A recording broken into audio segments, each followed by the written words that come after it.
The Raven by Edgar Allan Poe. Once upon a midnight dreary, while I pondered, weak and weary, over many a quaint and curious volume of forgotten lore, while I nodded, nearly napping, suddenly there came a tapping, as of someone gently rapping at my chamber door. "'Tis some visitor," I muttered, tapping at my chamber door. "Only this and nothing more." Distinctly I remember it was in the bleak December, and each separate dying ember wrought its ghost upon the floor. Eagerly I wished the morrow, vainly I had sought to borrow from my books surcease of sorrow, sorrow for the lost Lenore, for the rare and radiant maiden whom the angels named Lenore, nameless here forevermore. And the silken, sad, uncertain rustling of each purple curtain thrilled me, filled me with fantastic terrors never felt before, so that now to still the beating of my heart I stood repeating, "'Tis some visitor entreating entrance at my chamber door. Some late visitor entreating entrance at my chamber door. This it is and nothing more."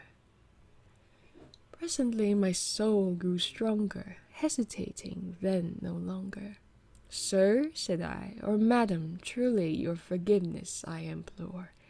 But the fact is I was napping, and so gently you came rapping, and so faintly you came tapping, tapping at my chamber door, that I scarce was sure I heard you. Here I opened wide the door. Darkness there, and nothing more." Deep into that darkness peering, long I stood there, wondering, fearing, doubting, dreaming dreams no mortal ever dared to dream before. But the silence was unbroken, and the stillness gave no token, and the only word there spoken was the whispered word, "Lenore?" This I whispered, and an echo murmured back the word, "Lenore," merely this and nothing more. Back into the chamber turning, all my soul within me burning, soon again I heard a tapping, somewhat louder than before. "Surely," said I, "surely that is something at my window lattice. Let me see then what thereat is, and this mystery explore. Let my heart be still a moment, and this mystery explore. 'Tis the wind and nothing more."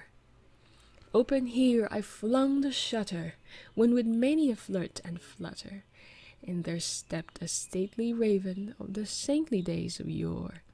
Not the least obeisance made he, not a minute stopped or stayed he, but with mien of lord or lady, perched above my chamber door, perched upon the bust of Pallas just above my chamber door, perched and sat and nothing more. Then this ebony bird beguiling my sad fancy into smiling, by the grave and stern decorum of the countenance it wore. "Though thy crest be shorn and raven, thou," I said, "art sure no craven, ghastly, grim, and ancient raven, wandering from the nightly shore. Tell me what thy lordly name is on the night's Plutonian shore." Quoth the raven, "Nevermore." Much I marveled this ungainly fowl to hear discourse so plainly, though its answer little meaning, little relevancy bore. For we cannot help agreeing that no living human being ever yet was blessed with seeing bird above his chamber door, bird or beast upon the sculptured bust above his chamber door, with such name as Nevermore. But the raven sitting lonely on the placid bust spoke only that one word, as if his soul in that one word he did outpour. Nothing farther than he uttered, not a feather than he fluttered, till I scarcely more than muttered, "Other friends have flown before. On the morrow he will leave me, as my hopes have flown before." Then the bird said, "Nevermore." startled at the stillness broken by reply so aptly spoken. Doubtless, said I, what it utters is its only stock and store, caught from some unhappy master, whom unmerciful disaster followed fast and followed faster, till his songs one burden bore, till the dirges of his hope that melancholy burden bore, of never, nevermore. But the raven still beguiling all my fancy into smiling, straight I wheeled the cushioned seat in front of bird and bust and door.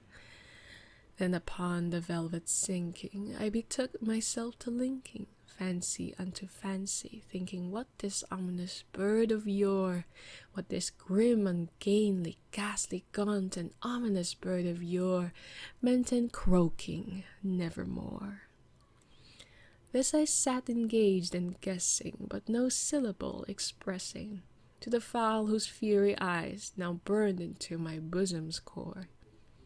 This and more I sat divining, with my head at ease reclining on the cushion's velvet lining that the lamplight gloated o'er, but whose velvet violet lining with the lamplight gloating o'er she shall press, nevermore. Then methought the air grew denser, perfumed from an unseen censer, swung by seraphim whose footfalls tinkled on the tufted floor. Wretch, I cried, thy God hath lent thee, by these angels he hath sent thee, respite, respite, and nepenthe from thy memories of Lenore. Quaff, oh quaff this kind nepenthe, and forget this lost Lenore. Quoth the raven, nevermore. Prophet, said I, thing of evil, prophet still, if bird or devil, whether tempter sent, or whether tempest tossed thee here ashore. Desolate, yet all undaunted, on this desert land enchanted, on this home by horror haunted, tell me truly, I implore, is there balm in Gilead? Tell me, I implore. Quoth the raven, nevermore.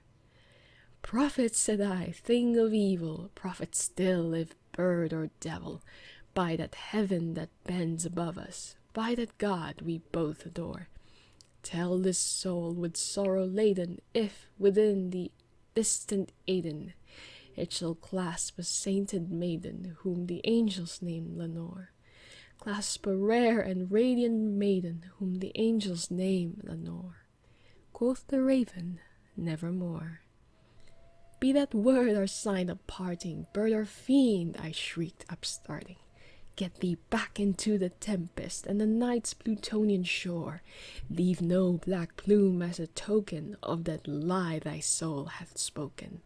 Leave my loneliness unbroken, quit the bust above my door. Take thy beak from out my heart, and take thy form from off my door. Quoth the raven, nevermore.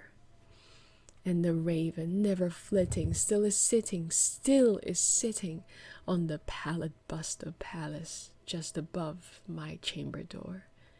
And his eyes of all the seeming of a demon's that is dreaming, and the lamplight o'er him streaming throws his shadow on the floor.